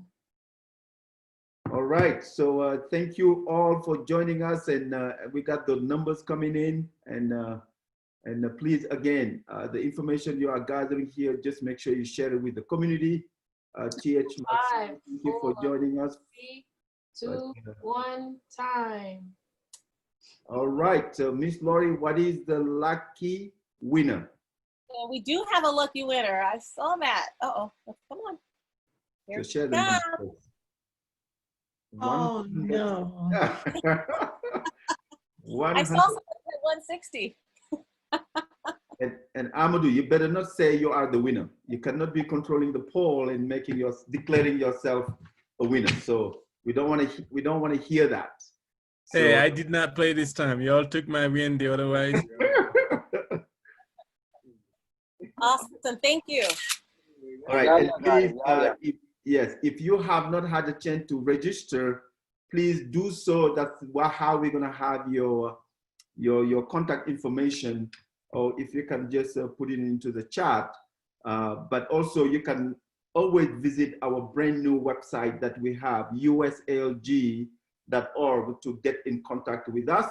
And now we want to introduce another friend of mine and a friend of the community that we are extremely blessed and honored to have her, Dr. Jendel Allen Davis, President and CEO of Craig Hospital. Dr. Allen Davis, we cannot thank you for your time this morning to spread with the community. Welcome to the entire family, and welcome to the African Leadership Group family also. So the floor is yours. Well, thank you. And I'll try to stay within the 10 minutes. I know we're coming down practically to the end of the time. So you've had a chance to certainly hear, in addition to I did know Stride was the new name for MCP, and I have such fondness for the work that Ben, you and folks before you've done, and during my time at Kaiser Permanente, certainly, you know, we were big supporters, and I hope still are. And then you've had a chance then, in terms of then the pivot to talking about the coronavirus, this novel or new coronavirus, to hear some of the science and the biology behind it, and also how it spread. From Dr. Richardson, another old dear friend and colleague from my KP time and beyond. What I'm going to talk about, and if you don't mind just going to that very next slide, I think you have it with the bullets that I was going to talk about, is I have a few things that I want to talk about, and the big one is are the things that are listed here. And I'm going to actually start with topic 2, and I'll tell you what that means in a minute. But we want to talk about how is the best way to protect yourself from getting this. It is important to have some information about the current sort of state of play regarding testing and vaccinations, and then what are the best places to go to get information. So I want to start with P3, and that's or P cubed, which is for those who remember math, or the young folks who probably still are learning math. That's an exponent, right? It's not additive. And there are 3 things that have come together in the recent months, and in some cases could be argued certainly 2 of them for sure have been going on for much longer than that, that when you add them give you a lower number than when you actually raise them to the 3rd power. The first is politics, and that is that we're in an interesting political climate, and frankly at any given time we can find ourselves in interesting political climates that even the things that Dr. Richardson talked about with respect to the social determinants of health absolutely influence the experience of people of color and poor people, but frankly all of us. So politics. The other though are more recent developments. The other is pandemic. And then the third that's come into play just in the last 2 weeks, but let's really be honest about it, in this country for 400 years, is what I'd call protest. But we know that what's under protest is not just the racism that any one of us folks of color endure daily, but the structural or the systemic racism that exists in our country that has now been fomented through, here we go again, the police brutality that we've talked about for much, much longer than this. So it's really protests, it's pandemic, protests, all undergirded by politics that have come together and converged in a way that are putting us in extreme risk, at extreme risk and extreme danger. So when you have those things, and I'll tell you that at Craig Hospital, we stood up our what's called Incident Command Center, which is our infection prevention nurse manager, our occupational health and safety nurse manager, as well as our safety manager, as well as all the vice presidents, myself as the president, physician leadership, and communications have come together. We've been meeting since early March every day at 7:30 in the morning to make the plans that we needed to make sure that we could keep our patients who are incredibly vulnerable. We take care of patients who have been sustained severe traumatic spinal cord or brain injuries. And they are incredibly vulnerable group of patients. And our teams, we want to keep them safe and try to keep this condition, this disease from getting in the hospital. And I can proudly say today that we have no COVID cases at Craig. We've had a couple handful, not even really 10 employees who've gotten ill, but none of them have gotten severely ill or needed hospitalization. And that takes a lot of work to get that done, and a lot of focus and attention. And so the interesting thing is we talk about topic 1, topic 3, and topic 4 pretty much every day. So I'm going to go to testing and vaccine real quick, because I think that more nicely then leads into prevention and resources. Some of the things that have made this pandemic messy in our country, let alone the world, but in the United States in particular, has been this clash between what we know or don't know about the science of the disease, because it is new, and the politics of how it's played out. And what that has resulted in are a few things. First, we were slow. And if you read anything on television or saw anything on television or read anything about it, we probably lost anywhere from 4 to 6 weeks in terms of getting the jump on this thing. And it'll be interesting to see how history really tells the story in America going in the coming years. But when you're 4 to 6 weeks behind actually getting on, looking at ways that we could prevent it as we were learning more about the virus, it had all that time to spread. And there are people in this community. There's one beloved man in the African American community who died in early February, late January, who, as we learned more about this condition, to this day, I wonder if that's not what he died from. And I say that only because we watched it play out on Facebook. So it's not as if I'm saying anything that's not, to your point earlier, Terry, that's private. So nonetheless, we lost a lot of time because there was this, it's not real, this is a Democratic hoax. I heard some quote from a newscaster on one of the talking head news stations who said, I'm far more worried about getting stuck by a heroin needle, a dirty heroin needle, than from coronavirus, which is as racist and classist and just despicable a comment as can be made. And we do know it's real. The unfortunate thing is politics continues to play out, and there are non-believers. And we're beginning to see, as the society is opening up, that is, we've moved from stay at home, or I think I saw SIP, shelter in place, but really it was stay at home as opposed to shelter in place, to this safer at home, which still sounds then like I should stay home, frankly. And that's what my husband and I have chosen to do. And that's what we tell our kids, one who lives in New York City and one in Florida, stay home. But as the society is loosened up, we're seeing people, the non-believers who are not masking, the clash between that and those who are trying to adhere to some of the prevention strategies. So there's that. The other, though, problem that's happened in the country that has made it incredibly difficult for us now to think about how do we, even at Craig, especially at Craig Hospital, begin to relax some of the restrictions that we put in place to keep our patients safe in the early parts of this epidemic. How do we do this when we're a national hospital, we take patients from all over the country, there's variations, a lot of variability in terms of accessibility to testing. The testing at best has a 30% false negative rate. So you can get a test and 30% of the time it'll be negative and you are indeed positive. And that's the testing for what's called for the virus, not the antibody test, which is the test that you would do to see if there's evidence that you might have had it in the past. And that's 50% accurate, by the way. So flip a coin with respect to that. So the testing is not as robust as we need it to be. It's not as reliable. It's not as accessible. The time to get results back varies, even in our own state and our own communities, let alone across the country. And there are some places where you frankly can't get one. Additionally, around testing, we in the early days, because it was hard to actually even get, as I said, it was not just the accessibility, because you might not have been able to find a testing center, but we couldn't find the reagents. You couldn't get the swabs. I mean, there was this incredible shortage of just the things we needed to do the testing.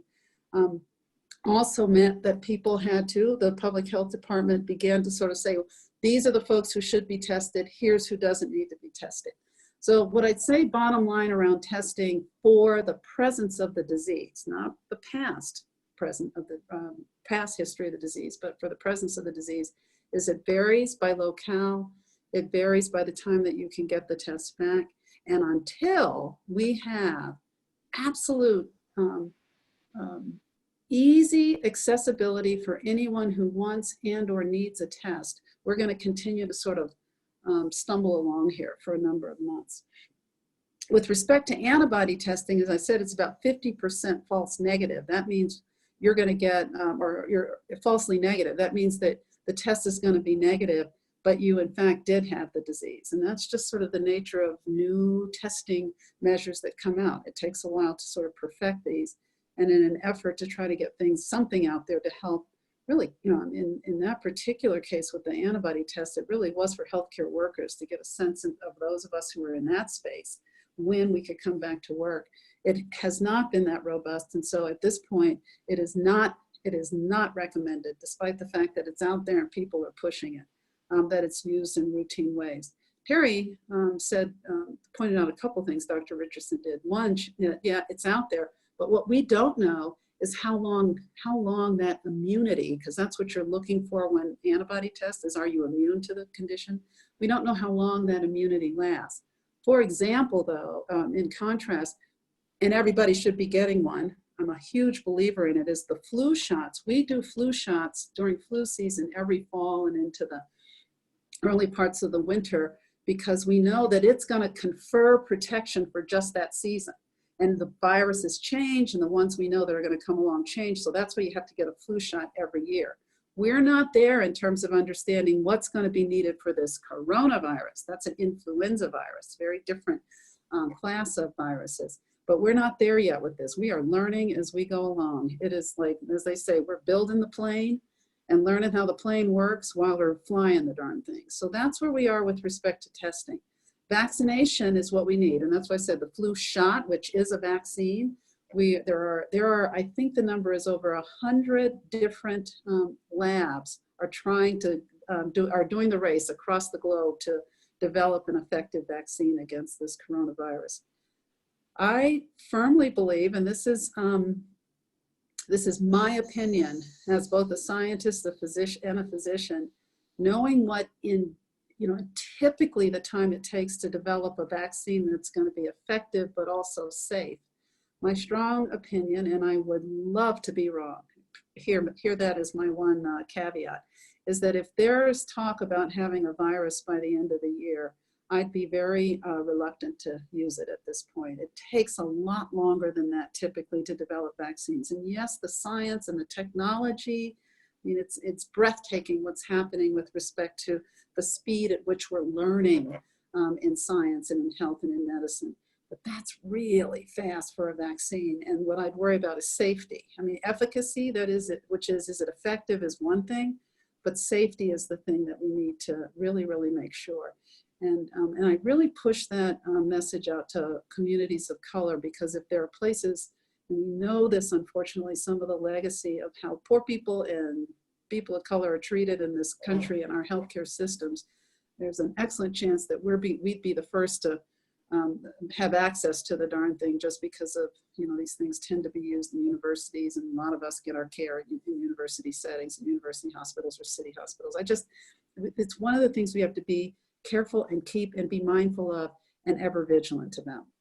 So we live in a place where we've got this pandemic, righteous, important protesting that has to happen given all that's going on, against the backdrop of confusing politics that's not doing anything to help us feel reassured or safe in our country and in fact in our world, against a new virus with plus minus testing, availability, accessibility, reliability, and no vaccine.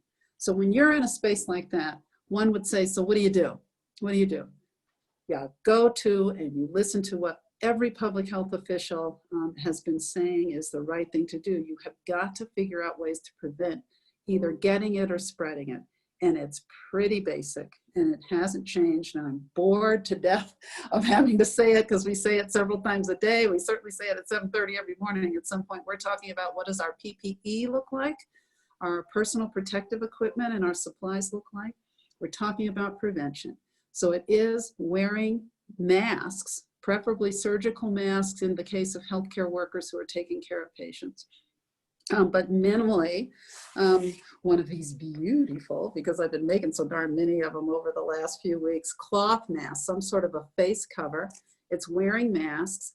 It is physical distancing, and thanks for saying what you said, Terry, because we call it social distancing, but it's really physical distancing.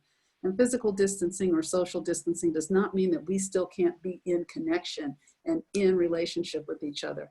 But that 6 feet is all about how long on average, how far on average, if you cough, if you're talking loud, if you're singing, these things called respiratory droplets. That's another word. When this is over, I don't want to ever hear again.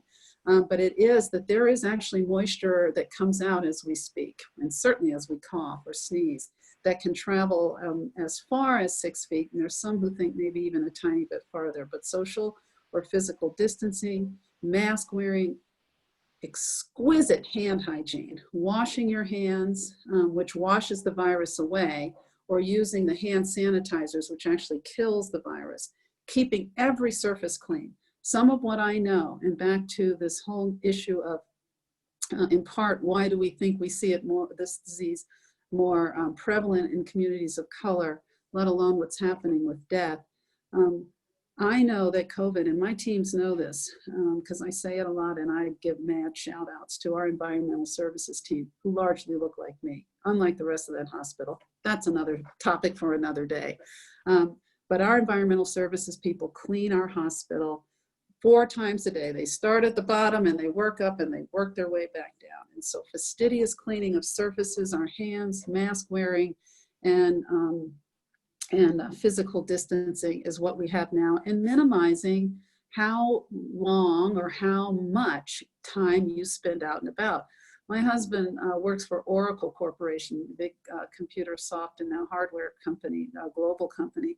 And I don't think he's been out of the house 10 times since March. He says when he goes to the grocery store, and every now and then he'll go, so he's been working from home, he calls them suicide runs, because he's so convinced he's going to end up getting the condition. And he masks, needless to say, and we keep Clorox wipes in the car, and we wipe all the surfaces down when we get back into the car. So it really is, at this point, given the state of play, prevention is our best weapon against this, and really thinking hard and long about whether you need to be out. My strong advice right now, the protests, we have to be able to righteously protest. And I actually did an interview on CPR a couple weeks ago to say, very same things I just said in terms of how you prevent, but to the fullest extent possible, try to stay out of the middle of the crowds. If you can be out on the periphery where you have a little bit better opportunity to space yourself. Don't hug folk, even though that's been the hardest thing for me to not be able to do over these last many, many months, because I am a mad hugger, but we don't get to do that now, are one of the things that we also need to do. And then the last is really just to minimize how often you have to be out. I would not be, luckily we don't have many of them around here, out on beaches at this point, as hard as that is. Certainly, and I don't think we're going to see any sports sort of gatherings, those sort of things happening probably for the next year or so, or until we really do have a good vaccine or way to test, to trace, and then to quarantine people who are positive. In terms of resources, real quickly, the Colorado Department of Public Health and Environment, if you go out to into your Google search engine and you put, I always just put CDPHE COVID-19 is the one that we use here in the state. We've given you some other resources here, and I suspect, knowing how on top of things the ALG is, that they'll make sure that you have the chance to look at these. Tri-County Health Department has a great website. CDPHE has been, that's the Department of Public Health and Environment at the state level. They've got me a little confused because they keep changing up how they're presenting data. I did think, and I think it's super important that people understand the biology, and this article, Profile of a Killer, is not a hard article to read, but this is, I said in one of our 7:30 meetings, as I was saying, this is an amazing article to read. And I said, and all I have to tell you all to summarize it is, this virus is a bad mofo. This virus is tricky, it's stealthy, it's slithery, and it's incredibly smart. So that's a very good article to read. And it will also, if anything, point out what we're up against in terms of getting out a good vaccine, let alone a good test. Charles Blow is an op-ed opinion editorial writer for the New York Times. And his article, his little op-ed piece, talks about some of the social undercurrents of what's driving why we're seeing this disease more prevalent in communities of color and really among poor people. And he called it social distancing during a pandemic is a privilege. I remember saying early on, how are you supposed to get to work on time if you ride the bus and social distance? It just doesn't work, because you'd have to have fewer people on the bus. And then there actually is another tracker there that you can look at. So thank you for the time. I know we're going to be wrapping up here. I really, again, applaud you for what you're doing, Papa, and all the folks at ALG. And I wish you well, and I pray you and yours are safe. Thanks. Thank you so much, Dr. Alan Davis, and thank you so much for what you do in the community. And thank you for representing us in the corporation world, because as you mentioned, it's very rare to have people that look like us to where you are, and also being the champion for the entire community and taking the knowledge and bring it back to the community. We just can't thank you enough. So, and I will open it up for question here, but also we're going to be announcing the winner of the raffle. If you haven't, please put in your email, please do so, because that's the only way we can get in contact with you. We do have a couple of winners. So I also want to let everybody know, if you go to our website, there's a tab for COVID-19, and we do have some audio book that will tell you a little bit more about what social distancing means. So go to usalg.org. You will find a little bit more resources that could help you if you want to get some information and want to have your children to listen to it.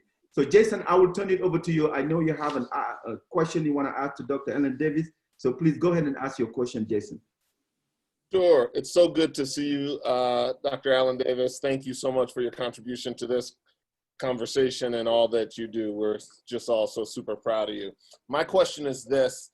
I'm worried, and I'm sure a bunch of parents in the ALG community share this concern. We're worried about the decision of sending kids back to school getting highly politicized. It's a hot topic. How can people go back to work if their children aren't in school? I'm afraid that Governor Polis and the school and the State Board of Education, everyone will be dealing with these pressures and to make the kinds of decisions. So I want to hear straight from a health professional, what are the kind of things that we should be thinking about in making the decision of sending our kids back to school, and be armed with that information regardless of what they do. I mean, if they open schools and we have information, then we get to make our own independent decisions, but we need that information. So I'd love to hear from you on that. Yeah, you know, I think it's a great question, and thank you for the kind words. I probably should have started there. Well, first of all, again, it's all grounded in science. Until we have a good vaccine and adequate testing, we're going to be hamstrung. So just set that aside contextually. You know, as I've thought about this school thing, there's a couple of problems. The one is that kids are not prone to social distance. Kids are definitely not prone to wash their hands or put their hand over their mouth when they sneeze or cough. And it'll be interesting to see how kids do with wearing masks. These things, and as I said, I love making them because it's a way of really having hands-on opportunity to contribute. But these things stink. I mean, they literally stink. They are not comfortable to wear all day. So the idea of our kids really going to wear them in school, the feasibility and the practicality of that is one of the things we're going to have to struggle with. How you take a school with 1,000 kids, and if you look at what we've been talking about with respect to restaurants and other places where 50% occupancy or some, I forget what the top number is, whichever is lower, as what we've been asked to do. I'm not quite sure how you do that in a school. Now, there's an article last week that I posted on, I sent to a friend, and I'll make sure I send it out to you, Papa and team, and you should look it up. It was in the Wall Street Journal, and the title was something that this school, the way that we approach this distance learning in school was, it said something, I think it said like it was a complete failure. Kids are going to come into this year, I think it was 70% behind in reading, 50% behind in math. And you take our communities where the kids in many of the schools were already behind, and it is a disaster. I think the first thing the school leadership, whether it's school board or departments of education, should be doing is figuring out what did we learn from this social experiment of these last 3 months.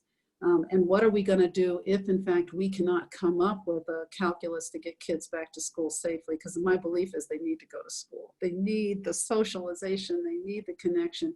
And it's hell to sit in front of these things all day and learn.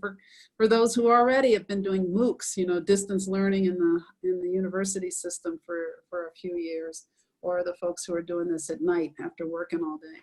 So if we're gonna do it, we have to make sure that we have adequate broadband, which has been a problem in our communities. That is that, and let alone the devices upon which to sit in front of and learn. But then the other is, what are we learning and what have they learned? Because they should be able to pull some data pretty quickly, at least based on outcomes.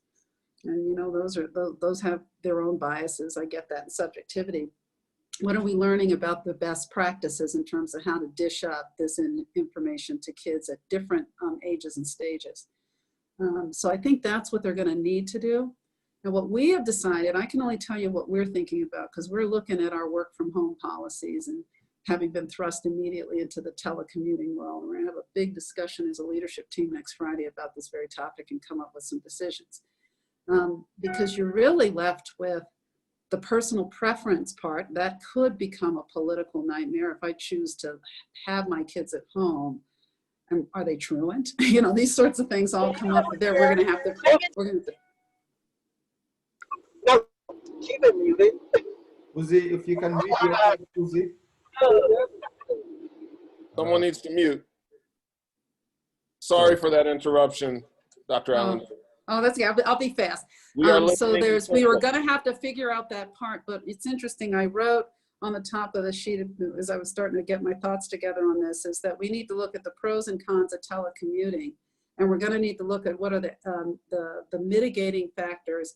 And I wrote, where does personal preference play into this? Because even as an employer, we're going to have to think about this. There are people who have kids who are at home, who may or may not be back in school, and we're going to have to make decisions. There are going to be people who don't want to put their kids in school, and what are the implications there? There are people who will be going home, who've been at home, who are afraid to come back to work because they may have personal fear, and they're not necessarily frontline healthcare workers, but they also are afraid of bringing home potentially a virus to someone who is older or who may have a chronic disease, and all those worries. And so, you know, we've got, it's a complex thing. And if I were in charge, which I'm not, if I were the governor, which I'm not, I would say that we're going to need to play out and live in a space of ambiguity for the next year, and continue to do some things from a regulatory perspective where we may not enforce. You know, that's what we did early on in this thing. We didn't change the regs, but they said they're not going to enforce certain things. We're going to have to do some of that kind of more of those sorts of orders. So that was a whole lot of words to say, I got nothing. I think in some ways, I got nothing. I'm not sure how this thing is going to play out, but I think preference is going to have to be part of it. And we have to keep coming back to give us a reliable way and access to testing in order to do this thing safely. And just to follow up, how far are we away from broad enough testing? Where's Colorado at on the spectrum? Do you see it happening? Do we get to full-scale testing? Well, Polis had said that by the end of May, he wanted to be up to 8,500 tests being performed a day, and we're not there. I think as I've watched the numbers on the CDPHE website around this, it's going up in the 2,000 to 3,000 tests a day range. So we missed that, you know, his goal to get to 8,500. And I don't know if that's logistical or access to test kits. I mean, some of what we're also struggling with is we really do have a reliable information vacuum in our country. Okay, that's the most political thing I'll say today. And yes, and Jusu, as a member of the Health and Wellness Committee, what question do you have on behalf of the entire community for Dr. Allen Davis? Dr. Allen Davis, sorry, that's not the last political thing you're going to say. Oh no, you're gonna get me in trouble. You talked about the P-Cube, politics, the pandemic, the protest. It's all going on all at the same time, and it's more of the politics and the protest right now, and it seems like people are forgetting that there is still like a pandemic around. Do you expect that there is going to be an explosion, like probably a couple of weeks down the line, of infections and stuff like that? Well, that wouldn't be political, that would be science, so I'm okay. And it is certainly something we worry about, and we should worry about. You know, one of the things, though, that even, you know, set protest aside, these states where we're starting to see an explosion of, you know, there's 22 states where we're starting to see an uptick in cases. Now, you know, remember that one of the things, math, there's the, what do they say? There's lies, damn lies, and statistics. The statistics aren't lying, but you'll see red in some of these states where the population is not very high. Just north of us, Wyoming, for example, it's red, right? It's in red right now. There's not very many cases, so always take that into account. This isn't New York City, but nonetheless, the way that we even the playing field across the country is look at them the same way. That is the rate of rise, and the rate of rise in 22 cases is 22 states are going up. Those states, it is probably less about the protests than it is about the relaxing of stay-at-home orders. And you know, what a mess, what a crazy thing that we find ourselves in, where we trashed our economy, of the unemployment rate that went through the roof because of the necessity of keeping people safe, where we chose appropriately to say we value life more than the, you know, the idea of keeping the economy as robust and strong. And the conflict is, how do you get people back to work in a safe way? There's the work parts of it, but what we've seen on television, people are not socially distancing in these restaurants. I heard a stat just earlier this week that tops 40% of us are wearing these things consistently, 40% and falling.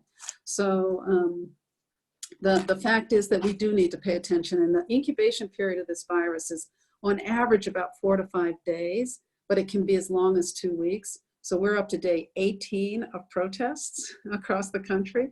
So just keep doing 2 weeks from there and just kind of see.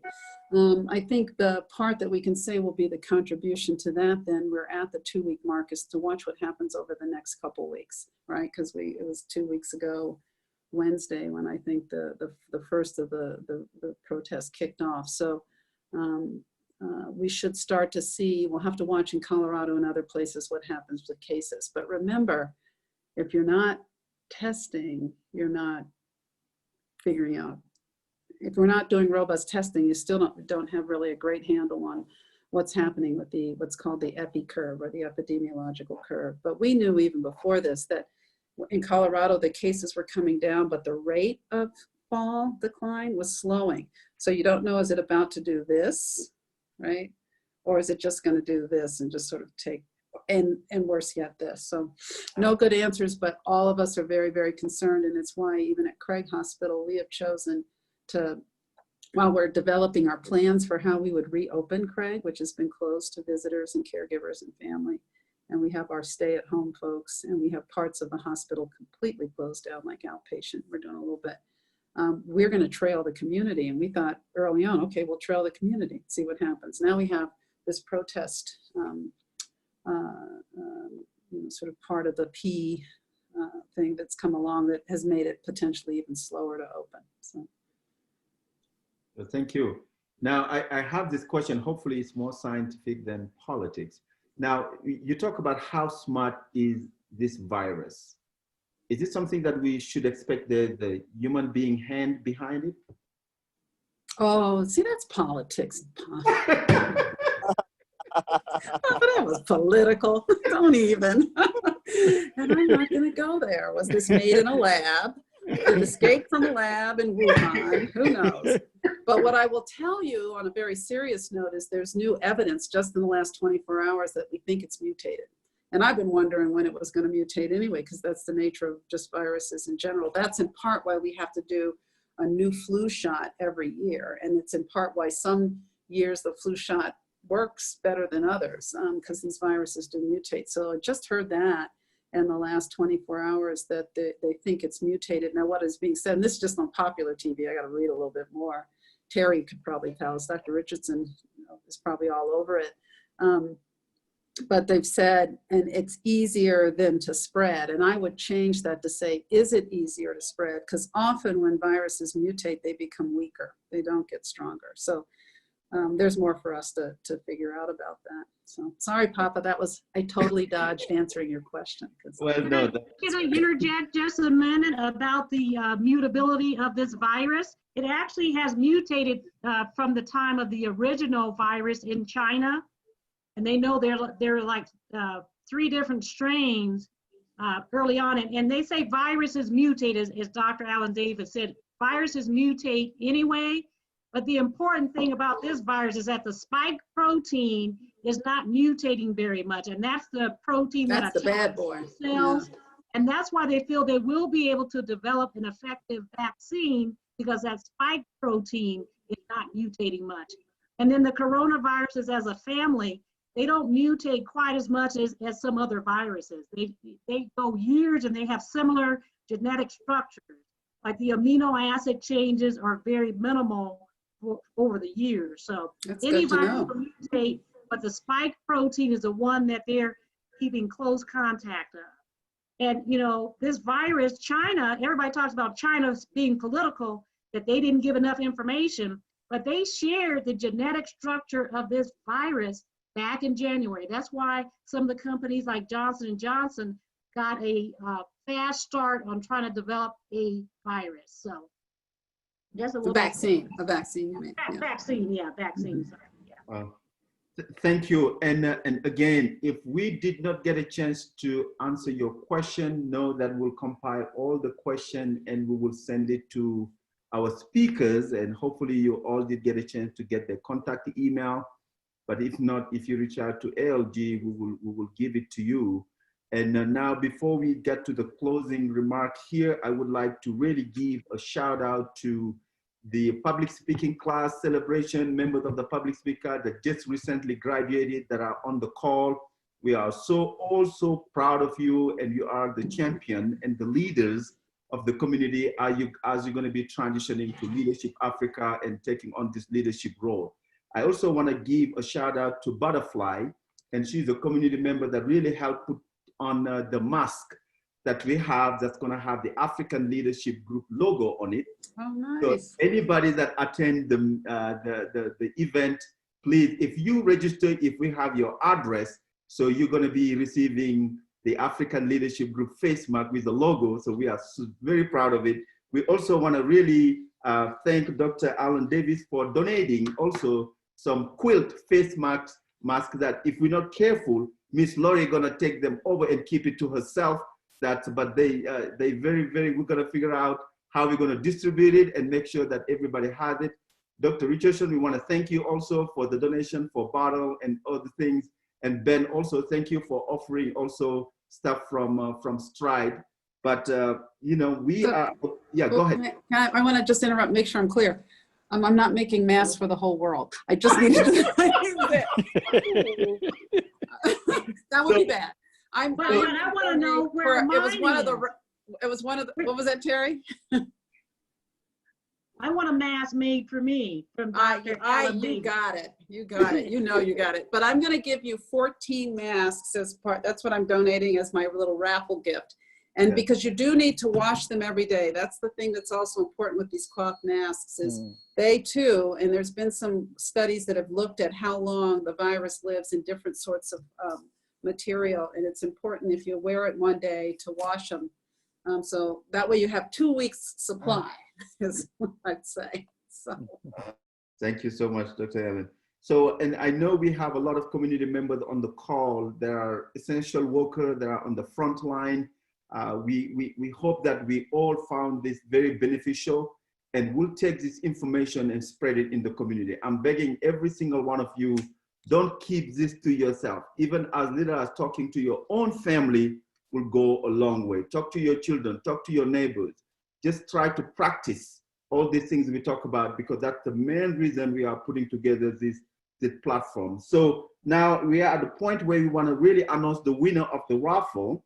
And these people should just go and play the lottery, because the lottery today, because you're going to be winning something. So we have Christine Lafata. Christine, you are lucky number 1, the winner of the first raffle. Please make sure that we have your contact information so we can send you the prize. And the second winner is Yaya Senza. So Yaya, you are lucky winner number 2. Please make sure also we have your contact information also. And now I'm going to turn it over here to Abdul very quick for closing remarks. But I want before and apologize for really taking over past the end time we were scheduled due to an incident that we had early on the beginning. That really what get us to pass over. But we really want to be thanking you all for your time and staying beyond the end time that we had scheduled. So Abdul, I will turn it over as the chair of the Health and Wellness Committee for closing remark here. So before we let our guests go. Wow, this is really awesome. Thank you so much. I don't know how to thank you. You know, usually in one of my own traditions, when we want to say thank you, we'll clap our hands, you know, thank you, thank you, thank you, thank you, thank you. That's in Creole, in our own Sierra Leone Creole. Thank you, thank you, thank you, beaucoup, beaucoup. You know, we say thank you so much for being here. And we know that we're going to have you again for some of our programs that we are planning in the future. You know, and prevention is the best weapon. That's one of the things I got from here. So please, please, everybody, we're encouraging you all, please take this information that you've just gotten and use it. You know, use this information. Make sure that we are wearing our masks. Make sure that we are hand washing. Make sure that we are doing all the necessary things that we are supposed to do in order for us to be able to get rid of this terrible virus, you know. And thank you for everybody that was able to come in. Thanks to Christine too. Christine is one of the directors for Elevation Hospice, the one that won, you know, Christine Lafetta. She's one of I just invited her, I think this morning or so, I invited her to come in and join us, and she came in and won. Thank you to every one of you guys. God bless you. Yeah, thank you, Abdul, and thank you to the entire Health and Wellness Committee. But this is what I will leave it with.